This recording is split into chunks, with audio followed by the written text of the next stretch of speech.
What's up, everybody? Welcome back to another episode of a Stoked Podcast. I am Javon Stokes. I am your host. I am also the creator and artist and writer for the independent superhero book Heat. And I thank you guys for showing up. So today is a special day. I got my brothers. I was supposed to give you the guys the intro, and then Chad was going to bring it in. That's all right. I'm gonna give you your intro. I'm gonna give you your flowers right now. So let me read your intro. So let's welcome to the show two gentlemen who have made a pretty big name in the independent comic book community.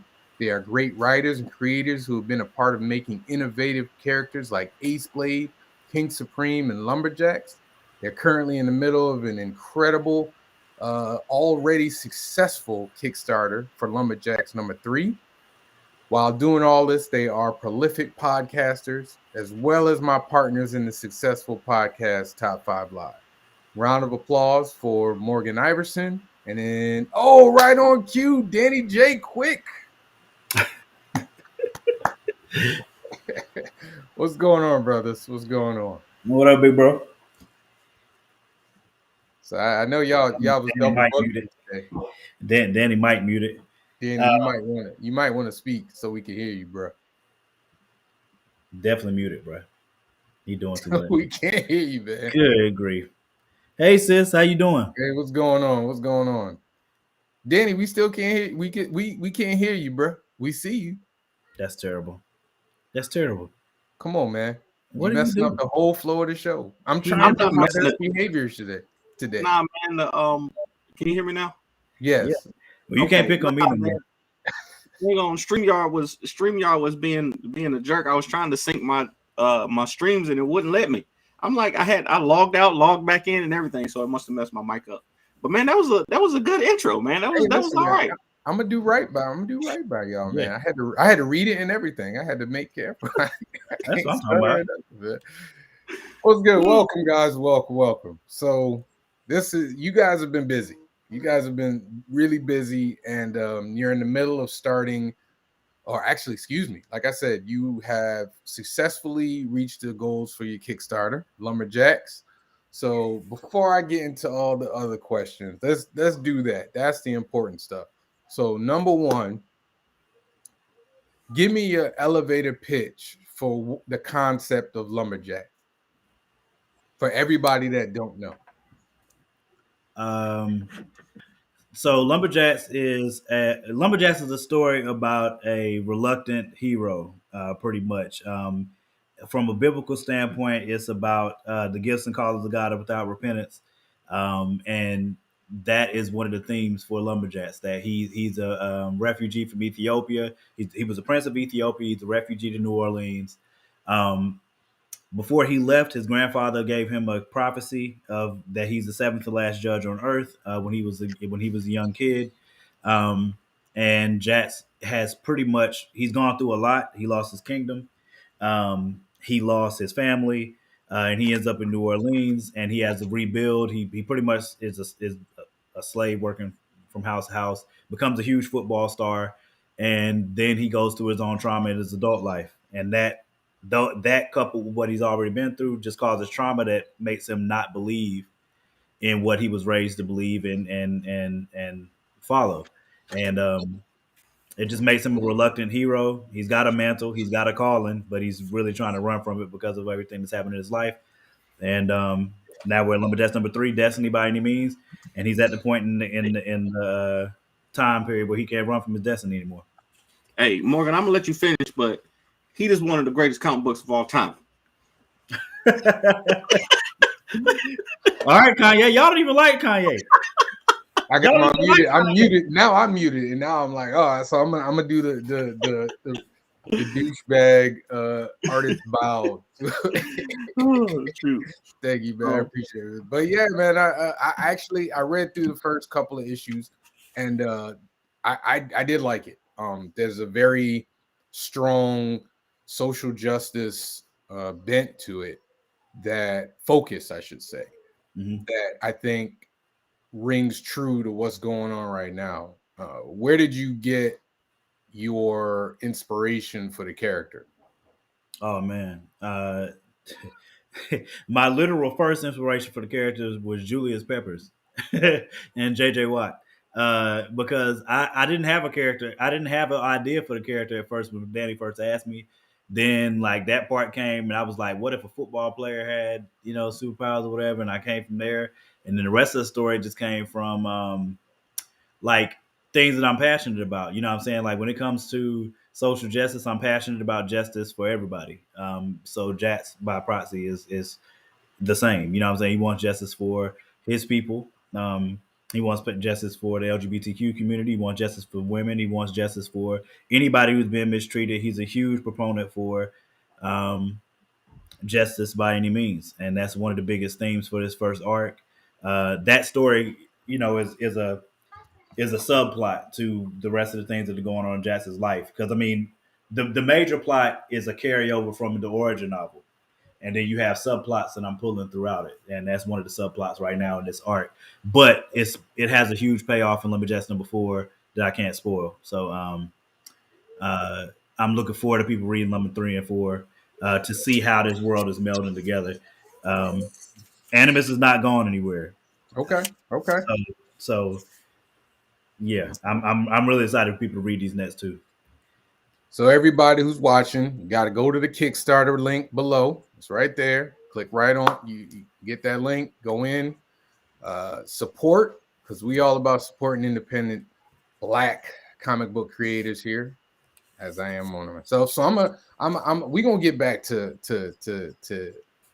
LumberJax, but I'm gonna talk to my brother down here. My brother Danny Quick. Now, Danny, you are a veteran. You've made that well known on our show Top 5 Live on Tuesdays, 8 p.m. Right. How did your experience as a veteran influence you with your books, King Supreme and Aceblade? I like to tell people that. So I went all over the place as when I was in the Army. I was in the Army Reserves 12 years. I did 4 years active altogether. And while I was in the military, I went to South America. I went to Iraq. I went to Germany. I went to all over the United States. I went to Kuwait. I've been all over the place. And people everywhere have more in common than we do have different. Okay? So, with that being said, everybody likes a good story. Right? Everybody in every culture likes a good story. And I think that just telling good stories brings people together. And unlike you two, I'm not an argumentative person. I like to bring people together.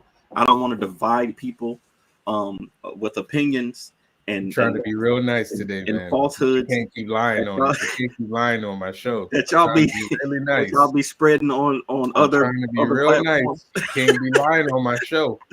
So I just like to I think that telling stories is always an admirable profession, and I just want to do that and impact people.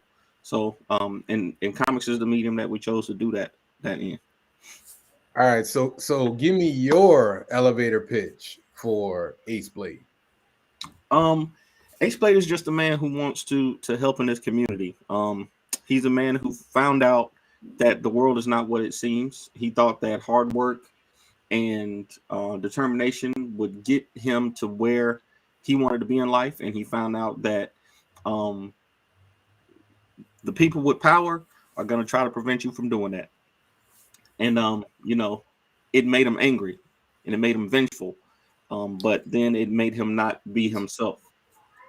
Okay. So he decided to go on a journey for revenge, and then he had to decide whether it was worth him risking himself for that revenge. So it's just about a man who wants to make a positive impact in his community, and he's going to use his fist to do that. And he has to fight superpowered beings in order to make that happen, and that's what he's going to do. All right. Now, for the people who are watching who are used to a different tone from the three of us, that's because like I said, I'm gonna be on my best behavior until as much as I can, as long as I can. But I'm also using this as an opportunity to get to know Morgan and Danny, because Morgan, you guys have a relationship that existed prior to the three of us doing the podcast. So you guys know more about each other than I know about you. So that's why I'm grilling you today. Well, hey, I'm an open book. Morgan likes to keep stuff secret, but me, I like to just be open and honest with people. I don't fabricate lists so that people think one thing of me that's not actually true. I like to just tell it how it is. So you ask us any question, I'm just gonna give you the straight up answer. I don't know about Morgan, but I'm gonna do what I gotta do. So I'm gonna ask another question for this man for Morgan's before Morgan's blood vessel pops in his head. So how'd you guys like get together? Friendship, working together, how that manifests itself? I'm gonna let Danny tell it because he said I be lying all the time. So go ahead. Every time Morgan tells this story, he lies. But that's not true. I'll tell you the truth, okay? So like I said, I came back from Iraq. And I was in Iraq in 2008, 2009, came back from Iraq. And my wife and my mom were going to a church where Morgan was a deacon, right? So I came back, and Morgan is a bit of a percussionist. He was on the praise team. So I didn't know that. I had no idea. Yeah, he'd be killing the bongos. He'd be killing the bongo. And the drums. We both play drums and we both sing.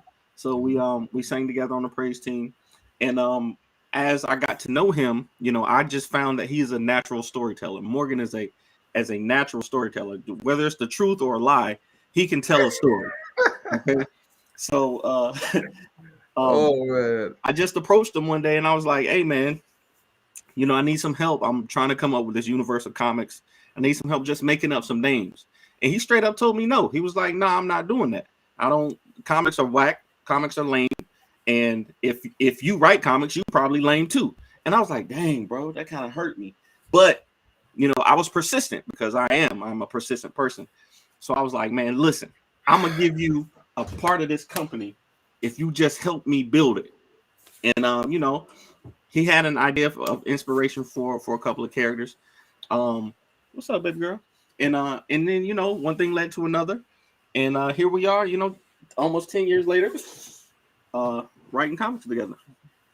All right, so Morgan, I'm gonna give you an opportunity to amend that story however you feel. Hi, Nadia, welcome. So the fact that you felt like I needed to amend it means that it's obviously sounds like a lie. I mean, I don't know. I'm giving you the opportunity because I could just move on to the next question. So I did not lie. Everything Danny said, for the most part, is accurate. I did not say, if you like comics, you probably lame. I never said that. I did tell him no when he first asked about me writing, but that's because I did not grow up reading comics, nor did I know that regular people could do it, let alone black people could do it. So none of it made any sense to me. And I was like, nah. And then over time, I tried to help him. I'm trying to be nice, Guido. I tried to help him come up with some character names because he was coming up with the Sit Squad, which was one of the first things he worked on for the comic universe. And I tried to help him come up with some names, and I started to get my own ideas for LumberJax, which is what he wanted. He did at a point offer me, no, he didn't offer me anything. As a matter of fact, he texted me and told me, and then he called me after to tell me that I owned part of his company. And I didn't know what in the holy anything he was talking about because I literally had not agreed to do anything of the sort. So that happened. That's actual factual.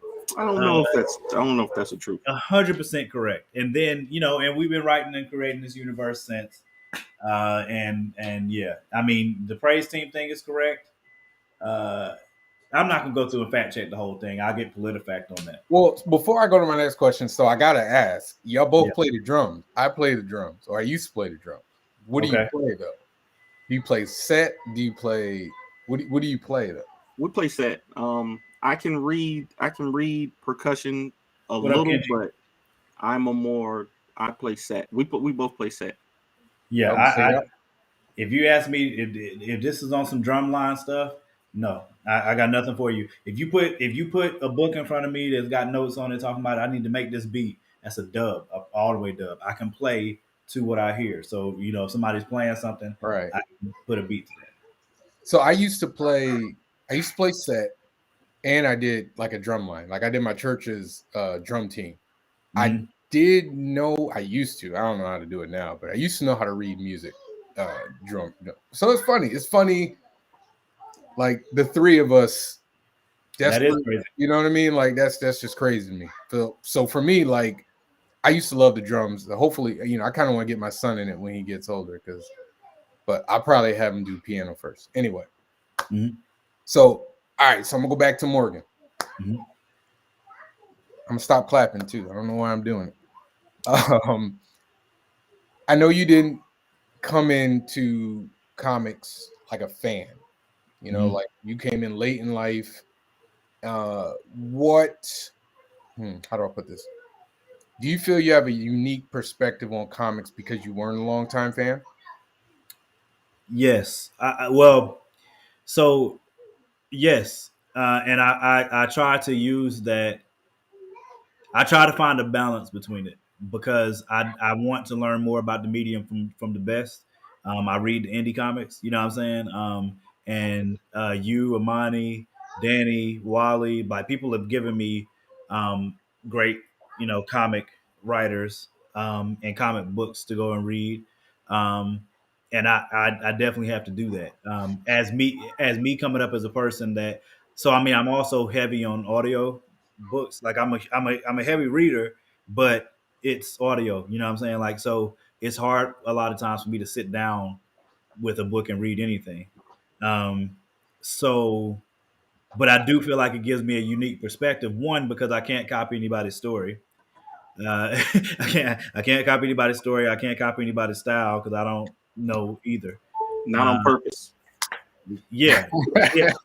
But that's what I'm saying. Like if somebody says, "Oh, this is just like," it's not because what I'm saying, it's not because I previously read it. Like it just so Exactly. Yeah. happens to be like it. So, and I feel like that's an advantage. But at the same time, it's a disadvantage with not knowing the medium, and it adds to my learning curve as far as like how to storytell through the medium, and that's something I look forward to, and I'm always looking to learn for the medium in What's up, Brian?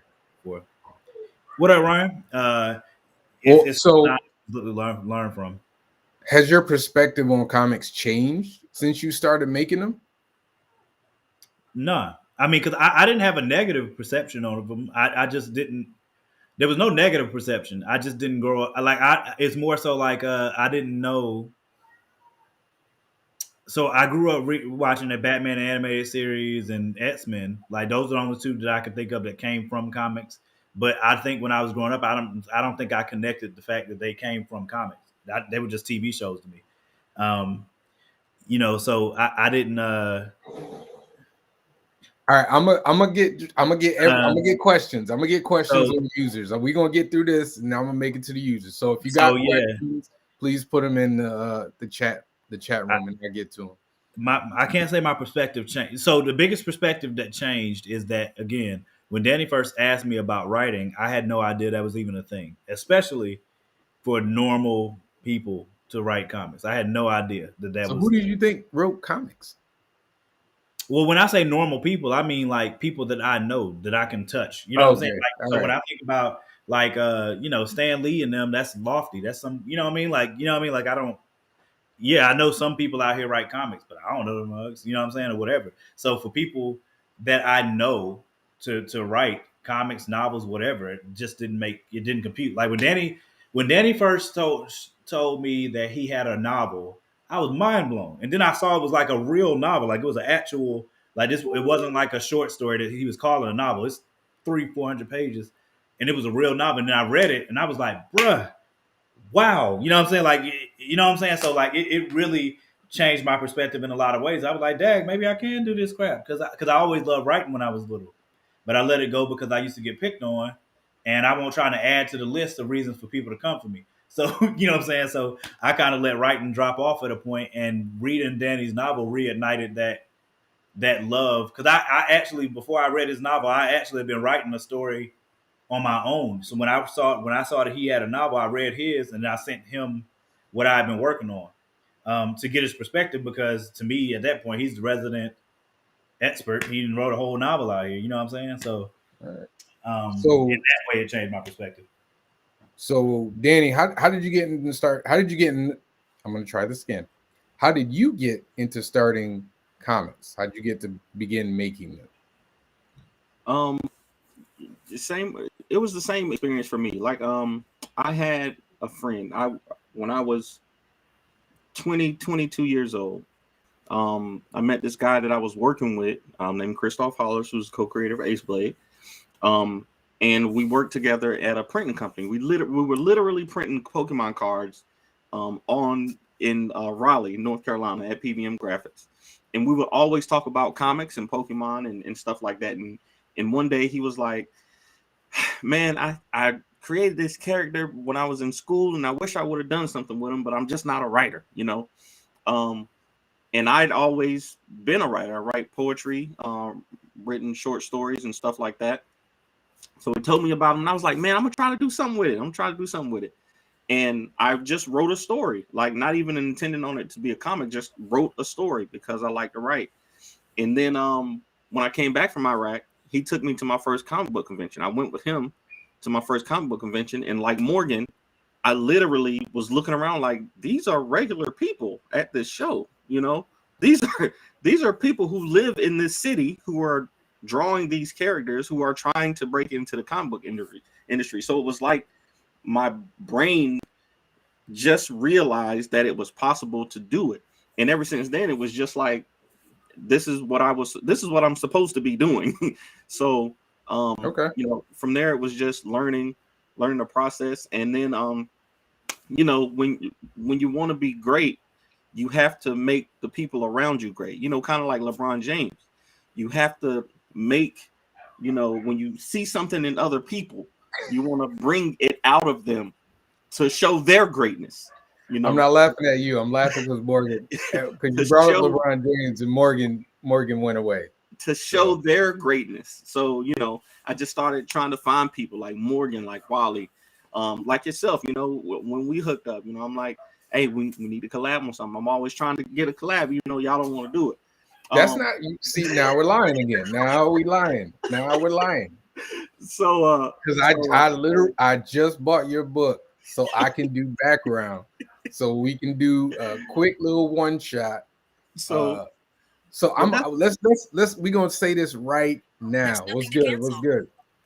We're gonna do a Aceblade LumberJax Heat crossover. It's gonna be one book because we all busy, but it's gonna be one book, one story, and we gonna do it. It's gonna happen.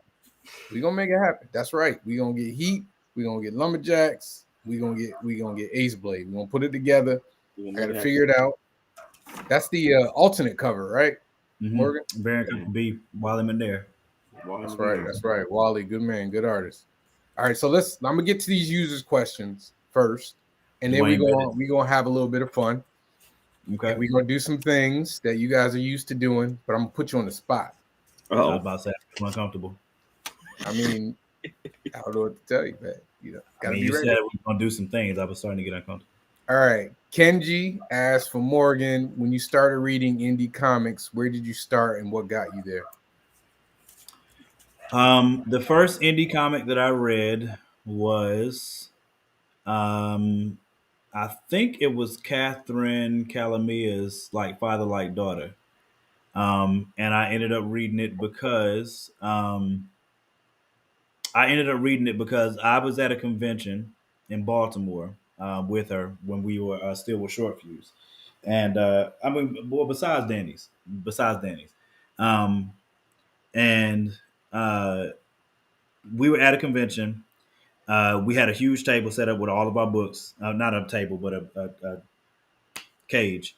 And somebody came and bought her first issue. I think they bought just the first issue, and they were like, if they liked it, they come back. The person walked off. We kept selling comics or whatever. She came back maybe 20 minutes later and like ran up and was like, oh my God, I can't gotta believe know she what happens like next. that. I got to know what happens next. And she literally bought every other copy that she had. So I think after that is when I was like, well, I got to read this because I always back everybody else's Kickstarters. But I literally have so many books that, I mean, I have so many books at the house. It's crazy. You're making excuses. You're making excuses. I'm not making excuses. That was the first one Sorry, that I I'm the same read. way. I'm the same way, dude. That was the first one I read. just got Scarlet Ranger, and I ain't even get a chance to read that yet. Oh man, Scarlet Ranger! I'm so proud of Ro, bro. Like, I'm gonna read it, Ro. I promise. Not like he needs me to be proud of him. You know what I'm saying? But I'm saying like that first edition. I mean, I got to read it first before y'all did, but it's all good. I read it. I read it before I even got it. You read it for me? Before I got it in the mail. Yeah. Yeah. So, but yeah, he killed that issue. But that was the first one that I read and loved. Michael Watson's Hot Shot. Right. Mike did a great job of setting up Hot Shot, and if you have a recurring character that everybody talks about on a regular basis, good job, because we all hate Carla. So you know what I'm saying? Like, I gotta get Hot Shot, man. I haven't gotten it. I haven't gotten it yet. Yeah, I'm behind, man. Those are two of the outside ones that I read first. Is Nana by Greg Anderson Elise. Javon's Heat, I read that. Of course, Aceblade. Fairytale Nights, Wally McNair. I can name a whole bunch. You know what I mean? But yeah. So so Katie asked, how old were you both when you started writing? Man. Shoot, I just remember I was little, man. Because when I used to write, I can't remember a time where I wasn't writing. So, but I mean, the memories that I have, like I would think of middle school, because when I was in middle school, I remember I got award for like poems that I wrote and short stories. Those were what I wrote back then. I mean, as a kid trying to write a novel, come on. But I mean, short stories. I wrote a novel as a kid. No joke. It was terrible. It was terrible. It don't matter. You did it. But it is lost to I don't know where it is. I have no idea where it is. It's gone. I literally wrote. There's a poem that I wrote when I was in high school that I still remembered like good parts of it. And that was another one that got like award for like in the school or whatever. So I can't remember. I would say 8, 10. You know what I'm saying? I don't know though. I can't even remember. Danny? I used to write rhymes. Now I write checks. No, I'm just playing. I used to I used to write rhymes like legit, and I would write raps, but I don't have the voice or the cadence to be a rapper, if you know what I mean. So I would always love writing poetry and writing. Have you heard some of these rappers? Yeah, but but I recognize that I suck as a performer. they don't recognize that. But you know, I actually wrote a lot of songs while I was in school. I wrote a lot of music and poetry like Morgan, but I didn't start writing seriously for an audience until after I went to A&T. I went to A&T to be a music education. Aggie Pride. I was going to be a music teacher, but I ended up getting deployed. But while I was there, I started some creative writing for audiences, and I you know, really started to take it seriously then. And then while I was in Iraq, I kept developing, and then came back and, you know, into comics. All right. So since I don't see any more questions, and if you do have questions, I will stop and ask the questions. But let's do some fun things. I like being in control. Like, I like this. I know y'all know I like it. It's nice. It's nice. Yeah, I know. All right. So I'm gonna ask you some questions, and I'm gonna answer them too. Hold on, Danny. What was your rap name? DJ. Well, my actual initials are Danny J Quick. So DJ Quick. How you can't? You really were going to try and be DJ I got a C Quick. in my name. I got a C in my name, so it's different. It's not DJ Quick. QUIK. It's QUICK. So it's different. It's not. No, it's different. No, it's not. That's like saying my name is Nas with a Z. No. You can be Nas X, or well, not can't be Nas X, but you can be Nas too. Even Nas X is stretching. Anyway, let's get into it. Trying really hard right now. So for the folks that don't know, Morgan, Danny, and I do a podcast called Top 5 Live, where we figure out a topic and we come up with lists that we have to defend. Before we get into the meat of it, I'm gonna ask a few questions. What was your favorite episode of Top 5 Live that we've ever done? Phew, man. I think my favorite episode was the Icons episode when we talked about Whitney, Mariah, and who was it? Whitney, Janet, and the other. Don't do that. Beyonce. We talk about. Don't do that. Whitney, Janet, and the other one.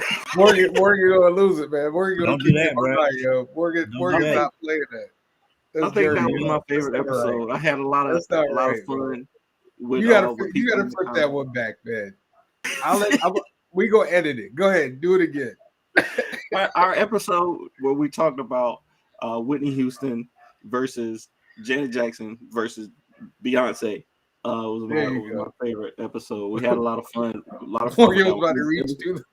It was a change of format, and it was just cool to praise all three of those legends, and we had fun with it. All right, Morgan. That was my favorite one too because of the change of format, and I haven't been that excited to do one that I can remember. I was super hype about doing that one. The Halloween episode was another one. The Halloween episode was another one. That was a good one. I don't think Danny did that one with us. Did you? I don't think so. When we did scary movies, or you talking about the one? No, we did scary movies. Yeah, we did scary. You got out quick. You dipped out quick, and we started talking about. That's what it might be the scary movie ones. Whichever one we had the poster up for it. I remember that one. I like that one. There was another one, the Michael Jackson episode. Whichever episode we had where Danny, I can't remember what episode it is, where Danny said Mike had a hot 10. No, that was the Michael one. Okay, yeah, that was. I don't know if any moment tops that one. I mean, I ain't gonna beat me into. I'm literally getting T-shirts of that. I'm gonna give mine. My favorite one was the first one we did with the LeBron and Michael Jordan. No. The first one we did where we talked about like Janet and Whitney, when we did the top 5 like female singers. Okay. That was the one because that one lingered for so long because you were so mad about Rihanna for like weeks. No, it wasn't even weeks. It was months. He was very adamant about Rihanna. Every week you were like, "Oh, well, what about this with Rihanna?" Like I was just like, "Dude, we talk. It's not. We're not talking about that one anymore." I'm still mad. So, that one was a good one. Anyone where it was just like a real discourse between us, where it was like tangible, like yeah, like, y'all get on my nerves a lot. We get on your nerves. Yeah. See, I'm trying to be on my best behavior. Nah, you be getting on your own nerves because you just be saying stuff that you think is gonna win a poll and not telling the truth. That's why you get on your own nerves. All W's right here, my sir. Mr. Congratulations. Congratulations. Don't take my joint. I don't know about that, man. All right, so not using you can't use the Michael Jackson had a hot 10 years. Not using that one. What was your favorite moment?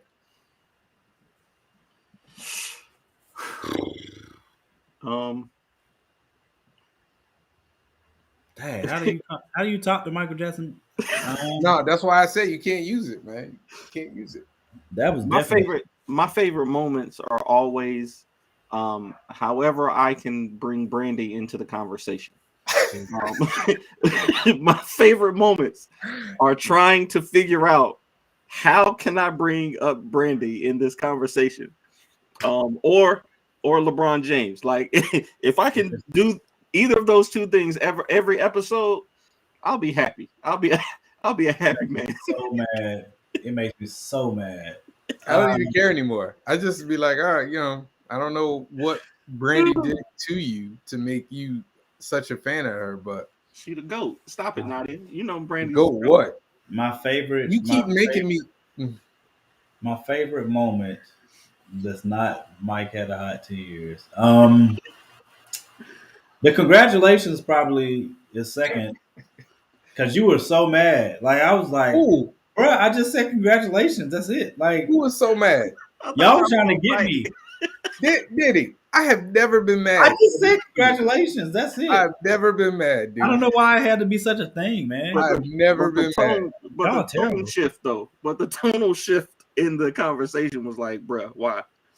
Yeah, it ain't right. I just said congratulations. What is bad about congratulations?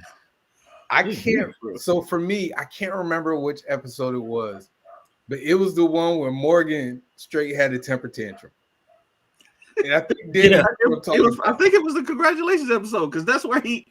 No. It wasn't the congratulations episode. I think it was Rihanna. It was earlier. It was like within the first 4 or 5 episodes. Because everybody in the podcast came up to me afterwards. It was like, "Yo, it's working okay." Like he was really bad at it. It was the episode. It was the episode where we had already been arguing about criteria for greatest and versus best. So I think it might have been the Icons episode. I don't know. It wasn't Icons. It definitely was. Not the Icons where we defended B, Whitney, and Janet. I'm talking about there was an episode that we did before that where we were talking about where Danny brought up Tyler Perry. Danny brought up Tyler Perry. I was talking about Rihanna. It was that episode, if I'm not mistaken. I got it. I just know that there was an episode where the entire comment section was like, yeah, everybody was saying I was on one, and I was. I mean, y'all could. I was mad, and I was trying to get myself back into a level place because it was only because I was trying to explain what I was saying, but it was a real impasse there, and I was like, you know what? Let me calm down and try to diffuse. I knew you were bad. Like I knew you were bad. Danny knew you were bad, but Danny kept egging you on, and I thought it was hilarious. And I was like, well, I got to do this too. So I'm laughing thinking about it right now. Because even Dottie was like, man, you salty as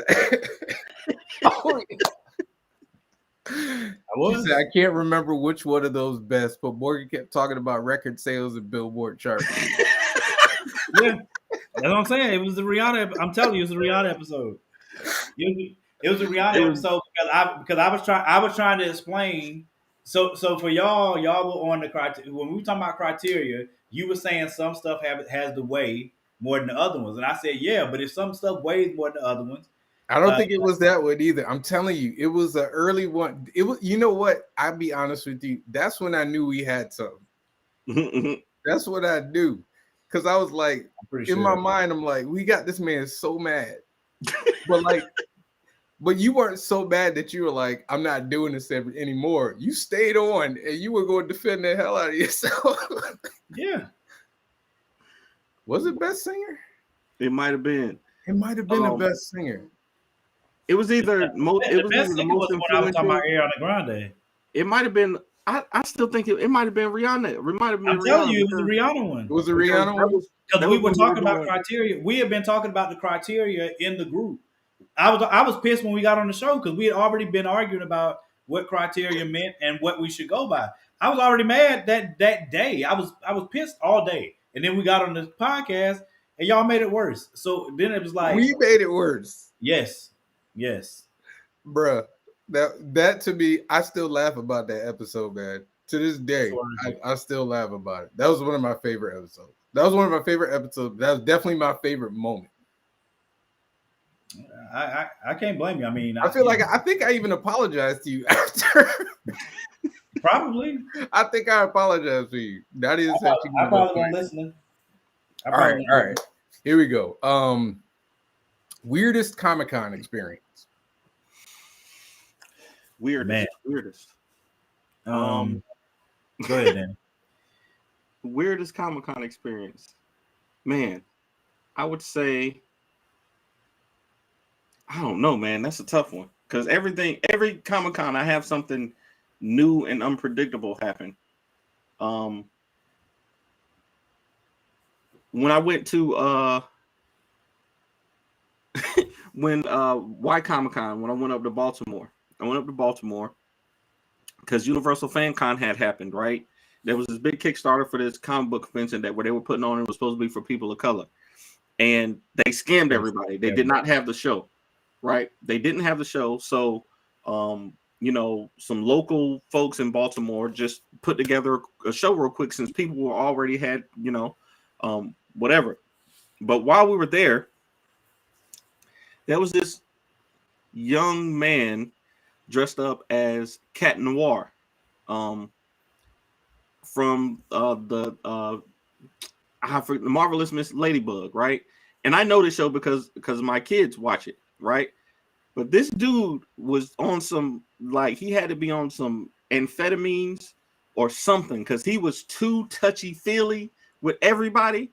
So I think he was he was on some other stuff, okay? And he thought that it was a different type of party, but at the same time, that was the first show that I ever saw a person doing crack. It was the first show I ever saw somebody doing crack on the street in Baltimore. Impressive. I thought you meant at the Comic-Con. I'm like, what kind of no. Is this, man? Because I was walking back to my hotel, it was some strange stuff happening on the streets of Baltimore. I'll just say that it was some strange stuff happening. He was on live when it happened. I remember that. I legit was. I was. Yeah. I heard somebody doing crack. Well, no, I was walking down the street because it's dark and it's Baltimore. And so you went live to protect yourself? I was like, hey, just in case I vanish. I ain't gonna leave no mysteries. Y'all know. Sprinkle crack on you. So. And dude was at the bus stop. I have not witnessed that. I have not witnessed anybody crack at a Comic-Con. Weirdest moment. I mean, I've had weirdest moment. I don't even know, man. That's hard to beat.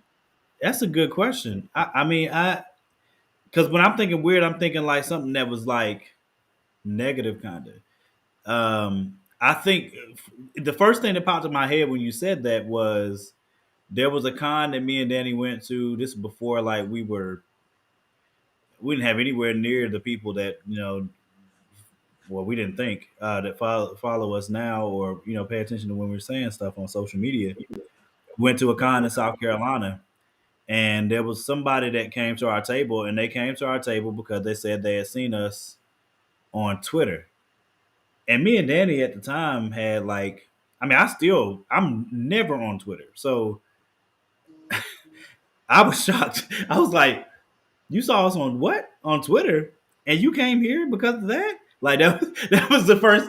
And I think they bought everything we had because they had seen us on Twitter. And I was like, that's probably the weirdest moment to me because I think it was out of like scope. Like, because we didn't have, you know what I'm saying? Like Danny's got a good following on TikTok. You know what I'm saying? People come to my page for controversial stuff usually. And it was not then. You know what I'm saying? So that's the first thing that popped in my head when you said that. But as far as like weird moments, I mean, I've had weird moments with women at cons. What? But I can't. There's nothing that stick out for me to be like, this is the one. So Morgan is always put that out there. Morgan always gonna cross the line. He always You gonna see what I'm cross. saying? He just put it out there. I was crossing the line. You just put it out there, but you ain't gonna say nothing about it. All right, okay, all right. You didn't say. Nobody said I had to say what happened. I didn't. I mean, That's the question. I didn't. There was no sets involved. I don't think I want to know. Man, I'm trying to think. My weirdest Comic-Con experience. That's a hard one. I know I've had like weird run-ins with certain. I've had weird conversations with people at Comic-Con, but they bought my book, so I ain't gonna put them out there. I know the last Comic-Con I was at, I saw this dude. They were doing a cosplay. I don't know what the character was, but it involved a box, and the person was wheeling around a box. And he would just randomly stop, and then a guy would just pop out the box and start and scare people. And in my mind, I'm like, you sat in that box this whole trip. Cosplayers are always on it, bro. Like cosplayers are always on it. I love cosplayers, man. I miss it so much. The dedication to character that they have sometimes is astounding. Man, listen, man. Some of these. I mean, me personally, it's like when I'm in like Rhode Island or Boston. When I was in Rhode Island and Boston, it was cold, and they was out there wearing whatever, and I'm just man, y'all are dedicated. 'Cause I can't do it. I've seen women at NC Comic Con. I've seen women outside. I'm talking about 20-degree weather, dressed as Melina. You know what I'm saying? Jade. Oh yeah. You know what I'm saying? I've seen Psylocke, Poison Ivy, Harley Quinn. You know what I mean? So I love cosplayers. Like I've seen some really, really amazing cosplays. Like I saw this guy. I'm trying to think. I saw this guy come as Galactus one year, and he was already kind of tall, but he was like standing on buckets or something. I was mind blown, like and you couldn't tell. Like his costume was so well put together, you couldn't tell. I seen people come as Pennywise. I swear I saw it. It was like a 10-foot Hulk. Yeah, wow, he was just moving. A full Hulk Buster costume. Yeah, no, this was a Hulk. He was just full walking on stilts or something. It was like I've seen dude come as Altair. I've seen people come as of course after Black Panther, man, the love. Oh my God. Oh my God. I would go back in time to have those moments again. You know what I mean? Man, after Black Panther, that was one of my most profitable Comic-Con because everybody was looking to support Black creators and Black characters. I was killing it. I made a killing. Beautiful time, man. All right, so let me see. What do we have? What do we got next? So during my show, I like to do things I'm stoked about and things I'm not stoked about. The first thing that I am stoked about that we could talk about, I don't know if you guys watched it, but did you guys see the trailer for Jurassic Park Dominion? No, I didn't watch it yet. I'm gonna watch it as soon as I get off of here. No, as much as I put Jurassic Park in my top 5s, I'm so excited about Dominion that it's impossible for the movie to exceed my expectations. But I believe Jurassic Park 1 is a perfect film, and every Jurassic Park movie has been entertaining to me, and I love it. Yes, the one with the baby raptor. Yes, I love it. And Jurassic Park, even the second one, even the third one, the second one and the third one, I enjoyed all of them. Really, the third one I really enjoyed because of because how they tricked him to get on the island. I almost walked out on the second one. Jurassic World is my favorite since the first one. No, I like the world ones. I like the Jurassic Worlds, but I almost walked out on the second one. No, the second one I rewatched recently. That's the one with the little black girl, right? No, that's the second one. Yeah, the second one with the little black girl. Yeah, where they brought the Tyrannosaurus Rex to LA or whatever. Yeah, that was dope, man. I love the kid saying, yo, there's a dinosaur outside. Hey, there's a dinosaur outside, and the kids and the parents are like, yo, we gotta stop letting him watch TV. It's the night. The parents are arguing, walking into the door. It's the nightlight. If you wouldn't have this nightlight, he wouldn't be acting like this. And then they all turn, and the dinosaurs literally ate the dog. The T-Rex has ate the dog, and the chain is hanging from right now, man. I love it. Like a little kid. You like a little kid right now. I Dan. love them. I love all of the Jurassic Park movies. Like I said, if there were only one, it would have been a perfect film. It would have been a perfect beginning and end. But I love all of them. I mean, I like Jurassic World. What was the other? What was the one after that? Not Extinction. I think Jurassic. That was. I think. Yeah, I can't remember what the one after that was. I thought it was okay. I thought it was entertaining. Yeah, it wasn't. That was actually my least favorite one. The one with the not Indominus Rex, but the scary one. It was very scary, but that's my least favorite one. You thought it was scary? No Jurassic Park is scary. I was gonna say one of these movies is scary, bro. Not unless you're there. The one with the dinosaur in the house and the little girl. Yeah. That one was scary to me. Danny, that was scary. Danny doesn't watch horror movies. Danny, I don't understand, sir. I don't understand. You've actually seen combat. How are you scared of a movie? The film they made it to be a horror movie. Like they literally, the director said he made it to be. You're missing my point though. Like, why would you be afraid? I feel like if I served and I saw combat, nothing would scare me if I made it. Cause a gun ain't gonna do nothing to a dinosaur. We've seen that. Like there's in my brain I get so immersed into film. That logic. I get so immersed into film, and the situation. It's a medium that is made for you to escape your reality. So I get so immersed into film that, like Nadia said, I cannot watch scary movies because I will carry it with me for weeks and days. When I watched the first season of what's the zombie show? The Walking Dead. I couldn't walk around my own neighborhood. Like I was like, if this really happened, I'm gone. I'm dead. And Why? then the second season, just slow. Them jokes be all right, hey man, Morgan, stop because you be gone too. Them jokes. We already agreed that I'm having fun. You the first one gone. If it's Walking Dead, no. If it's Walking Dead, first one gone, dude. Nah, I would have fun though. If it was Walking Dead, I'm definitely gonna have fun. Give me a bat. You gonna have fun?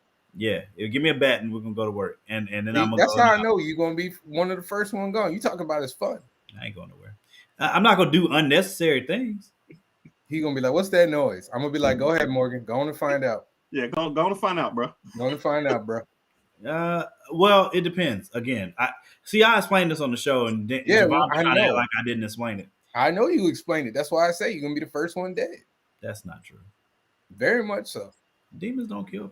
Never mind. Go ahead. Fallen Kingdom. It was Fallen Kingdom. Fallen Kingdom. Yeah, that was a good one. Yeah, and that was the one where they blew up, like the island blew up, and you had the dinosaurs. That was sad. Yeah, all the dinosaurs got out. That was sad. I was like, bro. I think the first one was great. I think Jurassic World was really good. This Fallen Kingdom was entertaining. 2 and 3, I just didn't like it. The first one in Jurassic World, I really like, even though Jurassic World was great. Jurassic World was really good. 1 and World are probably our top 2. We should do top 5 Jurassic movies. And I only got 3. You're not even gonna put 2 and 3 on the list like they don't even exist. It's gonna be my list. My list is gonna be what? 3. No, you know what I do? I Fallen Kingdom, Jurassic World, Jurassic Park. Jurassic Park. Y'all can skip that episode. We can't do that. That's terrible. All right, so I don't really have anything that I'm not stoked about. I'm not happy with the James Harden trade. I don't want the Sixers to be better, but whatever. So they got it. They'll have to be better because they're going to have somebody playing basketball when they didn't have somebody playing basketball. There's no way that they're not going to be better. But if Harden don't win a chip with this squad, then it's not going to happen.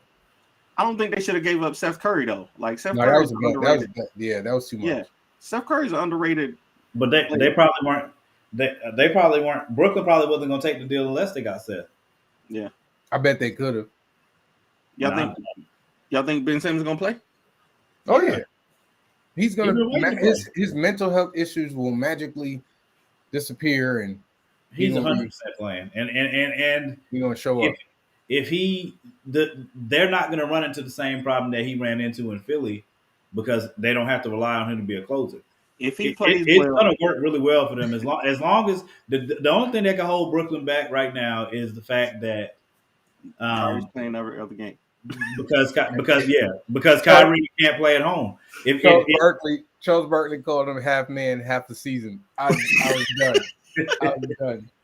Well, I mean, if they in the playoffs, I don't know, bro. I think they got to stop that crap because I mean, look, if you, especially because they got Drummond with it, like that Brooklyn in that deal, Brooklyn won. I think so. But James Harden with Philly and is definitely they do. I mean, they didn't lose Tobias Harris, so I think both teams improved, but the Nets, I think they need to let James run point. If they let James run point, he ain't got no choice. Who they gonna run? They're gonna be a problem now. They definitely gonna be Tyrese Maxey. They're gonna be a problem though because Embiid is absolutely MVP worthy every year. Now he's finally got help. Nobody has to try to close that game out. We know the Lakers ain't going nowhere, even with the GOAT. Type that. Michael Jordan playing for the Lakers? I didn't know Michael Jordan had come out of retirement. I'll tell you the one thing that has me hopeful about the Lakers is that even though Morgan knows this, I've never been a fan of Russell Westbrook, and he has played garbage. Especially recently, every season he plays the second half of the season way better than the first half of the season. So if he can figure it out, he won't. Which I don't think he will. I think you need to let go of that hope. They might not make the play-in, dude. The only way that the Lakers can make this work is that they have to elite defense. They are capable of that. No, they don't have shooters though. No. They don't have defense either, though. Yeah, but if you so LeBron's not the defender that he used to be. When you have somebody with the ability of AD, they can play better defense than what they've been playing. A lot of the bad defense that they play is because they don't try. You know what I'm saying? Like a lot of defense is actually based on effort, and then you can if you have players that are athletic. And you have players that want effort, then everything else can come down to strategy. They can play better defense than what they've been playing. They just don't care. But that doesn't work though. That doesn't work if LeBron and AD can probably step up their games, but everybody else can't. Russ can. So the problem, what they need to do, I just don't think they fit though. Russ is not a system player. Russ is going to play ball. And he's going to play hard, and he's going to make a lot of mistakes. But the system that they need to play to win, Russ is not going. It seems like Russ is not going to play within a system. He's going to need. What the best thing that they can do. Number one, LeBron. I said this before. Having a GOAT conversation. LeBron James could have been the GOAT had he played point guard and allowed a small forward on his teams. If he wants to win in LA, he's going to have to do that. And Russ is going to have to be the two. And they're going to have to.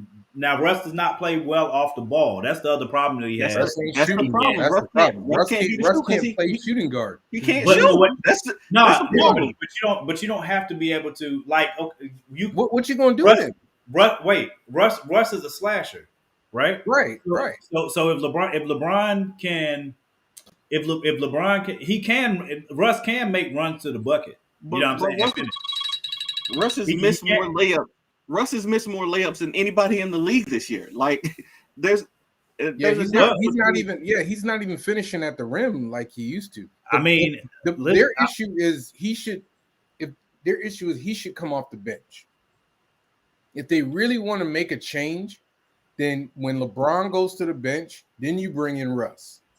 And then Russ can have his time to do his thing. They pay him too much money. They pay him too much money to do that. I mean, if you can't, they should have took that John Wall trade then. They don't have the shooters either. That's LeBron can't win. Either.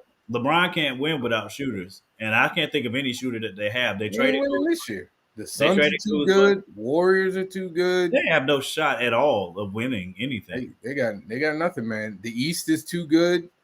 I mean, the East is going to be a bloodbath. I don't even know who coming out of. I have no idea who's coming out of the East. No, I think it's going to be great to watch, though. It's going to be great to watch. Probably Giannis, man. I ain't gonna say that because I think if Brooklyn's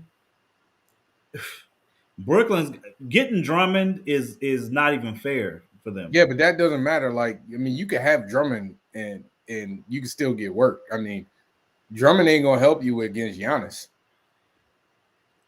Yeah, well, Giannis out there, Giannis beat the brakes off AD. I mean, who's stopping?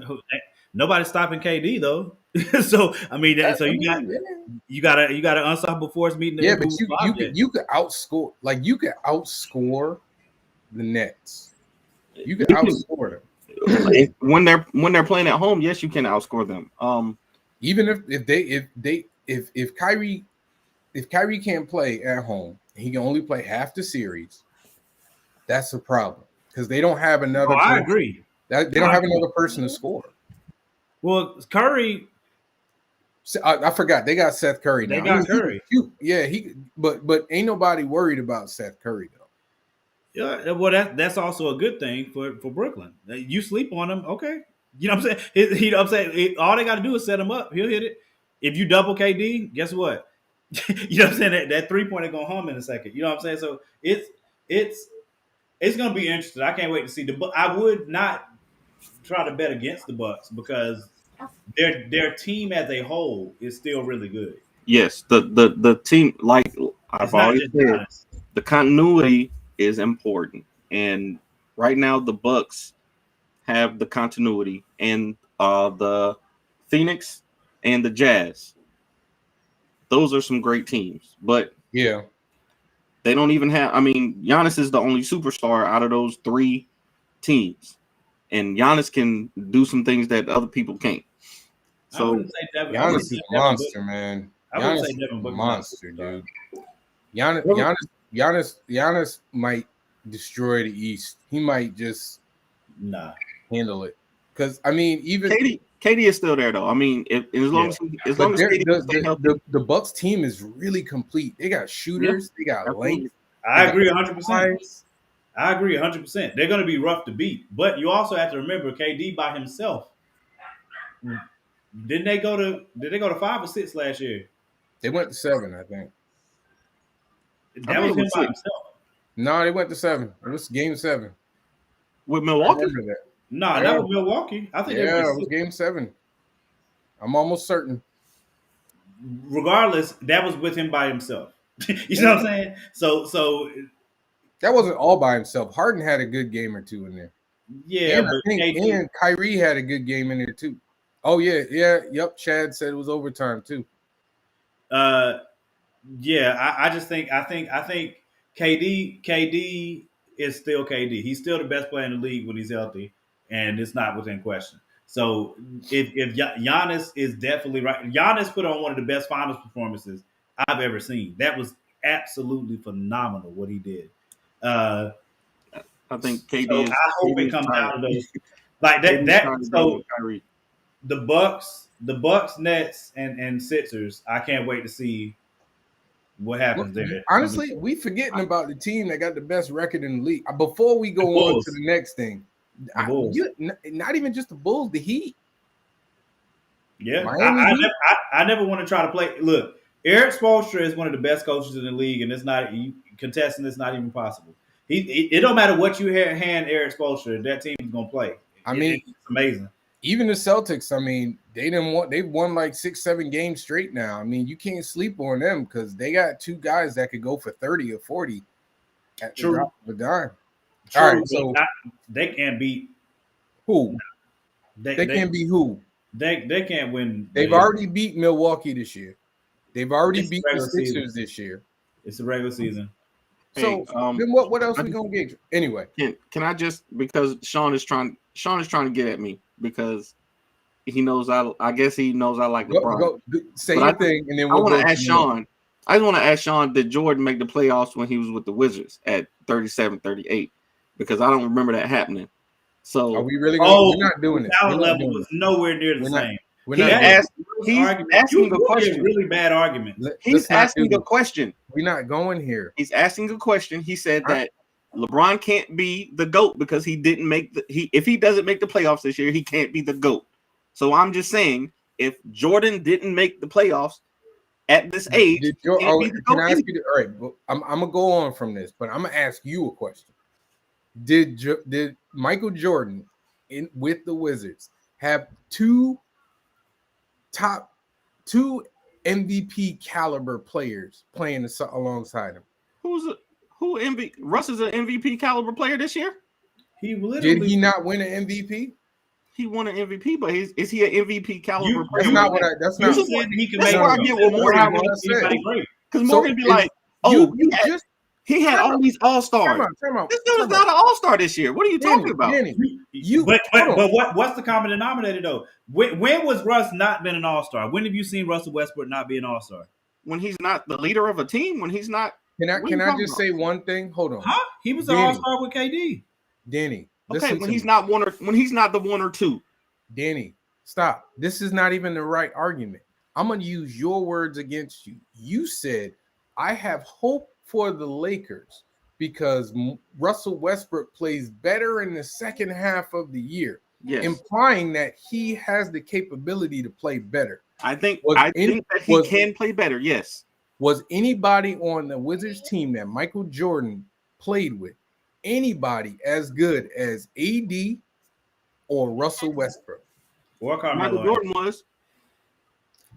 Oh my God. Michael Jordan was the GOAT. I'm gonna move on. No, you know what? We could talk about it on Tuesday.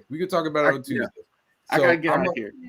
No. Hold on. One more thing before you go. We gotta do it in the spirit of top five. In the spirit of top five, I'm gonna ask Danny, since Danny trying to dip, and I'm gonna give y'all two different top fives.